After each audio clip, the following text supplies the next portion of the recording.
Echoing through the corridors of the Shelby County Courthouse in 1968 were the words that the most incestuous patriarch of Alabama had impregnated mother, daughter, and sister all within the same house. This was when the Harmon family case came to light, revealing one of modern American history's most disturbing stories of consanguinity.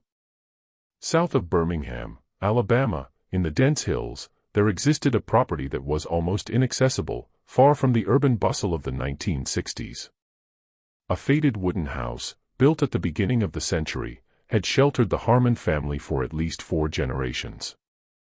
The isolation was not just geographic. It was genetic and cultural as well.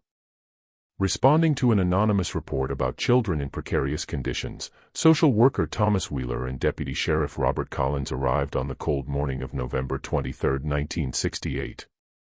After navigating narrow paths for almost an hour, the clearing where the main house stood was finally reached.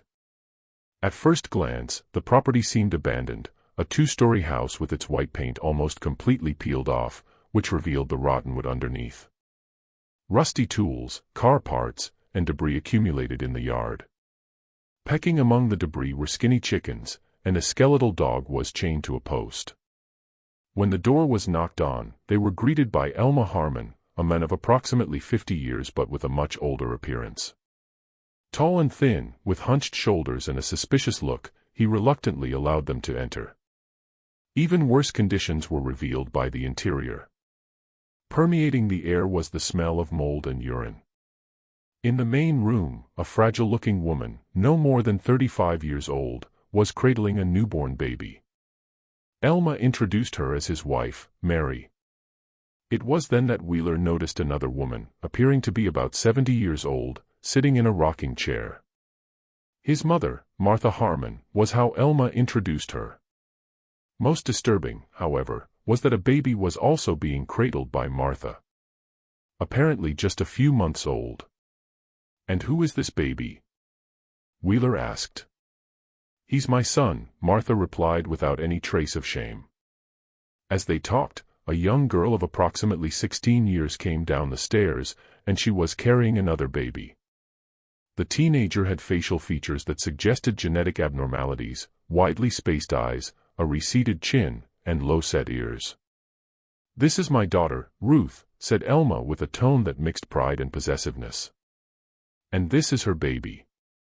Something deeply disturbing was realized by Wheeler. 3 generations of women, all with babies. When Collins directly asked who the father of these children was, Elma's response shocked them both. "They're mine," he answered defiantly. "They're all my children. This is my family, and no one has anything to do with it." Consanguineous relations with his own mother, wife, and daughter had just been admitted by Elmer Harmon, and he was the father of all 3 recently born babies. "The laws of God and men don't apply here," Elmer continued. "We are a special family. We've kept our blood pure for generations." Within hours, the Harmon property would be surrounded by authorities, and an investigation would begin, one meant to reveal the horrors hiding behind those time-worn walls. Just beginning to unfold was the story of Elmer Harmon, the man who had impregnated his mother, wife, and daughter, revealing a genetic and social nightmare that spanned nearly a century of isolation and forbidden practices. Check if you're already subscribed to this channel. You won't want to miss any details of this real story that exposes the devastating consequences of isolation and consanguinity in American families. Subscribe now to access the next chapters of this impactful investigation that will change your view on the hidden history of the American South. The story of the Harmon family didn't begin with Elmer. Dating back to the American Civil War were the roots of that consanguineous lineage, when Jeremiah Harmon, Elmer's great-grandfather, settled in that remote region of Alabama after deserting from the Confederate Army in 1863. That isolated location was chosen by Jeremiah, a violent and paranoid man, to avoid authorities. With him came his young wife, his sister, and 2 cousins, the original nucleus that would give rise to one of the most genetically closed lineages in modern American history. When authorities began investigating Elmer's case in 1968, discovered were diaries written by various members of the Harmon family across generations. A disturbing ideology that developed in isolation was revealed by these documents. An excerpt from the diary of Frederick Harmon, Elmer's father, written in 1932, said, "We keep our blood clean while the world out there corrupts itself. Each Harmon generation is stronger than the previous one. Weak children don't survive. Only the strong remain. It's the law of nature." With Jeremiah, this distorted thinking originated, and it was passed down as a sacred tradition. Without external interference for more than a century, these practices were allowed to continue by the extreme isolation. One of the rare external additions to the Harmon lineage was Mary, Elmer's wife. Born in an impoverished rural community about 30 miles away, she met Elma during an agricultural fair in 1952. At only 16 years old, an opportunity to escape the misery of her own family was seen in Elma, then 34, by Mary. A reality very different from what was promised was discovered by Mary upon arriving at the Harmon property. The house was in ruins. The land barely produced enough food. And she quickly realized that something deeply disturbing existed in the relationships between Elmer and the other family members, especially his mother. When Martha first became pregnant by Elma, Mary tried to escape. Before reaching the main road, she was captured and kept chained in the barn for weeks. The beginning of a period of more than 15 years of psychological and physical captivity was marked by this escape attempt. An extreme example of how geographic isolation can lead to genetic isolation is represented by the Harmon case, explained Dr. Richard Thompson, a geneticist who studied the family. When a population remains isolated for generations and consistently practices consanguinity, a gradual collapse of genetic diversity is seen by us, leading to a concentration of harmful recessive mutations. In Elma's generation, this concentration of recessive genes began to show its devastating effects. Of the 8 children his mother, Martha, had, only 3 survived to adulthood. The others died from various congenital complications. Evident signs of genetic collapse were shown by Ruth, Elma, and Mary's teenage daughter. In addition to distinctive facial features, she had severe scoliosis, fused fingers on both hands, and significant cognitive delays. During the investigation, an improvised cemetery was found by authorities at the back of the property. Small wooden crosses, many already rotted by time, marked the graves of dozens of Harmon children who didn't survive. Some graves had only numbers engraved in the wood, without names or dates. An elaborate belief system to justify their practices was maintained by the family. They didn't see consanguinity as wrong or harmful, but as a way to preserve what they called the Harmon essence, an almost mystical concept of family purity that transcended common laws. That Elma wasn't the first in his lineage to maintain relations with multiple generations of the family was further revealed by the investigation. Simultaneously, his own grandfather, Isaiah Harmon, had followed a similar pattern, having children with his mother, sister, and 2 daughters. On December 12, 1968, 3 weeks after the initial discovery, a coordinated operation between social services, law enforcement, and medical teams took place.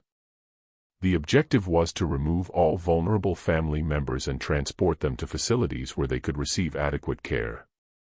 Contrary to the authorities' fears, there was no armed resistance. Sitting on the porch, Elmer was found, seemingly resigned. "You've come to destroy something you can't understand," were his first words to Sheriff Tanner. 100 years of Harmon history ends today. An even more disturbing situation than initially reported was found by the medical teams inside the house. Besides Martha, Mary, and Ruth with their respective babies, 2 more teenage sons of Elmer and Mary were discovered hidden in the attic. 14-year-old twins who showed evident signs of malnutrition and serious developmental problems. "It was like entering a museum of horrors of human genetics," reported Dr. Elizabeth Carter, a pediatrician who was part of the medical team. Every person in that house carried visible marks of generations of consanguinity. A slow and delicate process was the removal of family members. Martha, despite her age, proved surprisingly lucid. "You think you're saving us," she said, "but you're just separating what God has joined together." The Harmons are special. We always have been. Evident relief was shown by Mary when she understood that she would be taken far from that property. In a moment of privacy with a social worker, she whispered, "Please don't let him find us again. He'll kill us all if that happens." Unable to fully understand what was happening, Ruth, the teenage daughter, seemed. Clinging to her baby, she rocked her body back and forth, repeating, "Daddy comes back. Daddy always comes back. We're special. We're Harmon." In the days that followed, the magnitude of the Harmon case began to reveal itself through detailed medical examinations. The twins, Jacob and Joseph, presented a clinical picture that shocked even the most experienced doctors. Both had a rare condition called phocomelia, characterized by abnormal development of the limbs, which were extremely short and deformed. They also shared severe intellectual disability and congenital heart problems. At 16 years old, Ruth showed signs of premature aging with severe arthritis in her hands and spine.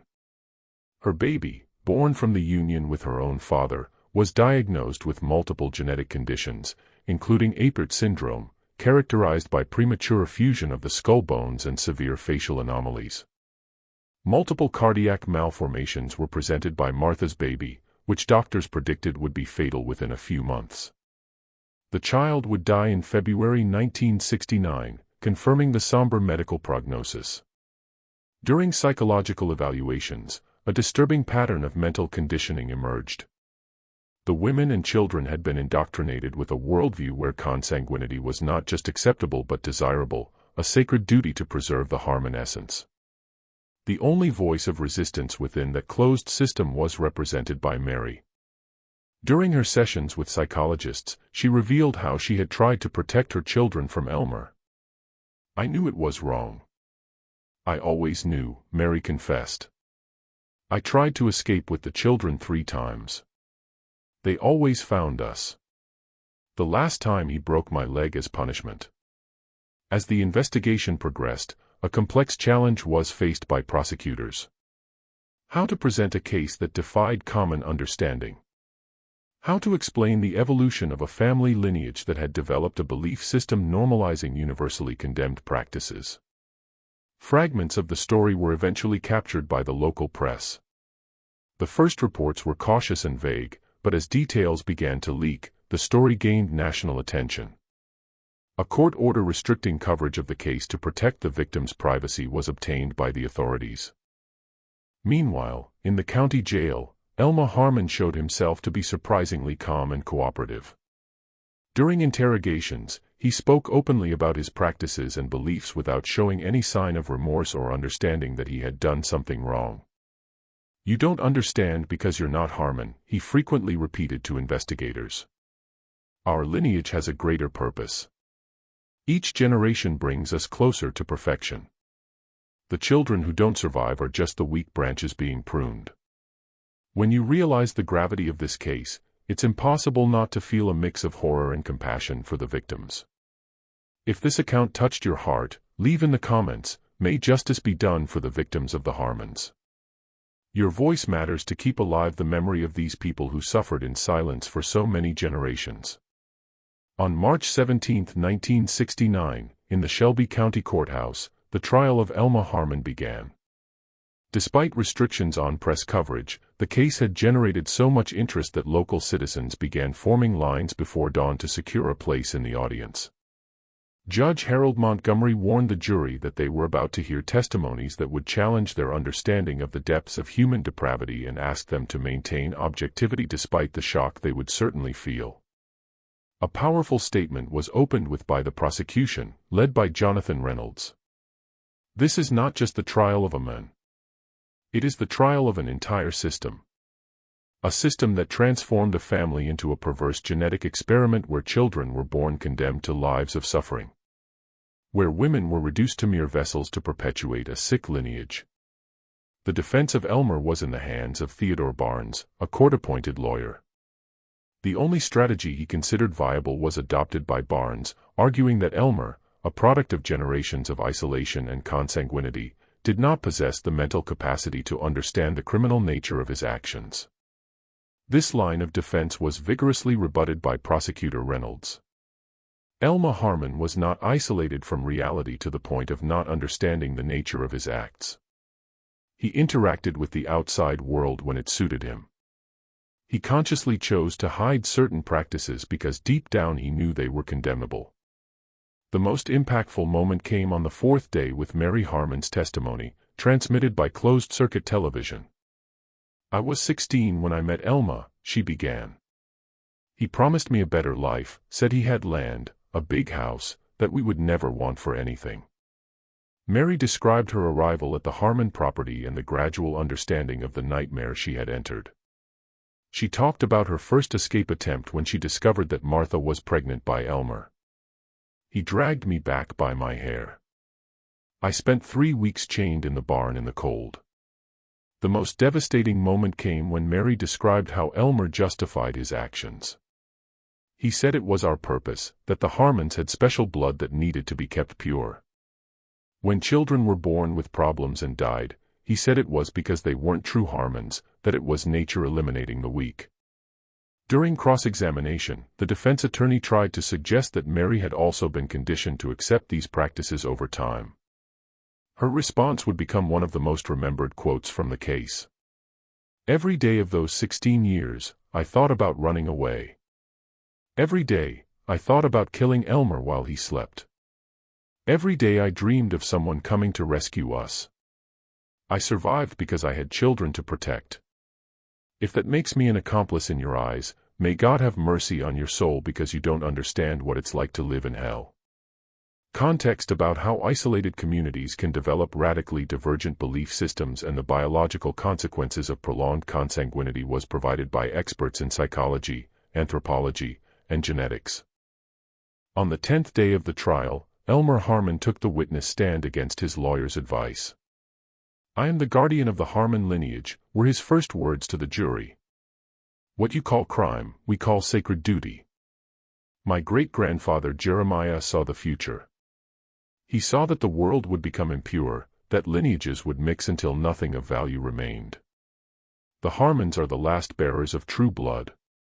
During cross-examination, Reynolds led Elmer to admit that he maintained regular contact with the outside world when necessary, and that he deliberately concealed certain practices because he knew they would be condemned. "So," concluded Reynolds, "you knew that society considered your actions wrong, but you decided you were above these laws. This isn't delusion, Mr. Harmon. This is criminal arrogance." After 6 hours of deliberation, the jury returned with the verdict: guilty on all charges. 2 weeks later, Judge Montgomery pronounced the sentence. Multiple consecutive penalties totaling 197 years in prison. Upon hearing the sentence, Elmer remained impassive. His last words recorded in court were directed at Prosecutor Reynolds. "You think you ended the Harmon lineage today, but we are like seeds in the wind. Some always find fertile soil. One day you will understand." The trial and conviction of Elma Harmon in 1969 did not end the family's story. It only opened a new chapter marked by scientific discoveries and consequences that would extend for generations. After the trial, Elmer's direct victims were sent to different institutions. Martha died in 1972 in a long-term care facility. Mary, after extensive counseling, managed to partially rebuild her life under a new identity.